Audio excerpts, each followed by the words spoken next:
ഇപ്പോ BJP കാരൻ പറഞ്ഞതെന്ന് വെച്ചാൽ RS കാരൻ പറഞ്ഞതെന്ന് വെച്ചാൽ അത് ഒരു വളരെ വലിയ രീതിയിലുള്ള ആഭാസം എന്നാണ്, കലാഭാസം. ആ ചങ്ങാതിക്ക് എന്താണ് കല എന്ന് മനസ്സിലായിട്ടില്ല. അപ്പോൾ കല എന്ന് പറഞ്ഞാൽ പണ്ടെപ്പോ പറഞ്ഞ ക്ലാസിക്കൽ കലയുടെ ഭാഗമായിട്ട് കേട്ടതും കണ്ടതുമായ കാര്യം മാത്രമാണെന്നാണ്. ലോകം എങ്ങനെയൊക്കെ മാറിക്കൊണ്ടിരിക്കുക. അങ്ങനെ മാറുമ്പോഴാണ് റാപ്പ് പുതിയതായിട്ട് വരുന്നത്. RAP എന്ന് പറഞ്ഞാൽ റിതം ആൻഡ് പോയട്രി എന്നാണ്. എന്ന് പറഞ്ഞാൽ നിങ്ങൾ യേശുദാസിന്റെ പഴയ പാട്ടല്ല, അല്ലേ? നമ്മുടെ ചിത്രേന്റെ ഇപ്പൊ പാടുന്ന പാട്ടല്ല, പുതിയ രീതിയിലുള്ള പാട്ടാണ്. ഞാൻ ആസ്വദിക്കുന്നതാണ്. എന്താ ആസ്വദിക്കാതിരിക്കേണ്ട കാര്യം? മാല പോലെ ചാതുർവർണ്ണത്തിനെതിരായിട്ട് അതിശക്തിയായ ചാട്ടുളി പോലെ ഇവന്റെ എല്ലാം നെഞ്ചത്ത് തറക്കുന്ന രീതിയിലാണ് വേടന്റെ പ്രയോഗം.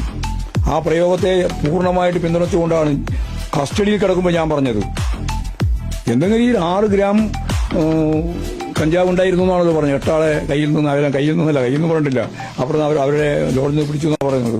അതിന് കേസെടുത്തോട്ട് എടുക്കുന്നത് നമ്മളാരും വരില്ല. വേടം തന്നെ പശ്ചാത്തലിച്ച് പറഞ്ഞു, എന്നെ മുന്നോട്ടേക്ക് നയിക്കാനോ എന്നെ ശരിയായ ദിശയിലേക്ക് കൊണ്ടുവരാനോ എനിക്ക് ആരും ഉണ്ടായിരുന്നില്ല.